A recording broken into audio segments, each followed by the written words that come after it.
Viral rocket ఛానల్కి స్వాగతము. మానవ సంబంధాలను పటిష్టం చేస్తూ సోదర ప్రేమకు ప్రతిరూపంగా నిలిచేది రక్షాబంధన్. అక్కా చెల్లెళ్ళ అనురాగ ఆప్యాయత అనే దారాలను పెనవేసి ప్రేమానుబంధాలను గట్టిగా ముడివేసి రాఖీగా మలచి తన అన్నా తమ్ముళ్ళ చేతికి రక్షగా కట్టి వాళ్ళ అనుబంధానికి వారధిగా నిలిచేది రాఖీ పండుగ.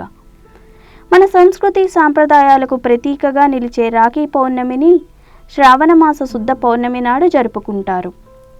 రాఖీ పర్వదినాన్ని కులమతాలకు అతీతంగా మన రాష్ట్రంతో పాటు దేశవ్యాప్తంగా లక్షలాది మంది ప్రజలు జరుపుకుంటారు. శ్రావణ మాసంలో వచ్చే పండుగ కనుక శ్రావణ పౌర్ణమిగా మరియు రాఖీ పౌర్ణమిగా పిలుస్తారు.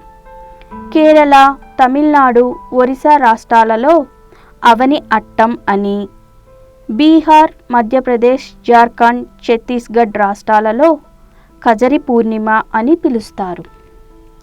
గోవా, కర్ణాటక, గుజరాత్, మహారాష్ట్రాల్లో ఈ పండుగతోనే కొత్త ఋతువు ప్రారంభమైనట్లుగా అక్కడి ప్రజలు భావిస్తారు. రాఖీ పౌర్ణమిని వివిధ ప్రాంతాల్లో వివిధ రకాలుగా జరుపుకుంటారు. మన దగ్గర అయితే పొద్దున్నే నిద్రలేచి తలస్నానం చేసి సాంప్రదాయమైన దుస్తులు ధరించి మొదట గుడికి వెళ్ళాలి. ఆ తరువాత తమ అన్నా తమ్ముళ్ళ ఇంటికి అక్కా చెల్లెళ్ళు వెళతారు. అక్కడ తమ అన్నా తమ్ముళ్ళ కోసం తీసుకువచ్చిన రాఖీని ఒక ప్లేట్లో పెట్టి దానిలో స్వీట్స్ని అలాగే హారతి కోసం ఒక దీపాన్ని ఉంచుతారు. తమ అన్నా తమ్ముళ్ళ నుదుట కుంకుమ బొట్టును దిద్ది వారు అన్ని పనులలో విజయం సాధించాలి అని వాళ్ళ కుడి చేతికి రాఖీని రక్షగా కడతారు. ఆ తరువాత ఒకరికి ఒకరు తీపిని తినిపించుకుంటారు. రాఖీ కట్టించుకున్న అన్నా తమ్ములు వారికి తగినట్లుగా తమ అక్కా చెల్లెళ్ళకి బహుమానాలు అందచేసి తమ అక్కా చెల్లెళ్ళ జీవితాలు కూడా సుఖశాంతులతో వర్ధిల్లాలి అని కోరుకుంటారు.